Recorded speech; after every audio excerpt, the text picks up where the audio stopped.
Here are 5 things you didn't know about Basil II, the most ruthless Byzantine emperor in history. First, in 1014 at the Battle of Kleidion, he crushed the Bulgarian army and captured 15,000 prisoners. What happened next changed the course of an entire empire. Second, he ordered every single captive to be blinded. 15,000 men lost their sight in one day, but he left one eye on every 100th man to guide the others home. Third, when Bulgarian Tsar Samuel saw his mutilated army return, the shock killed him instantly. He suffered a heart attack and died on the spot.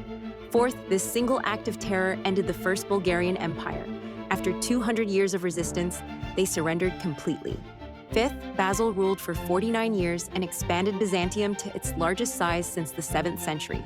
His treasury held 200,000 pounds of gold, making him arguably the greatest Byzantine emperor ever. One brutal decision secured an empire.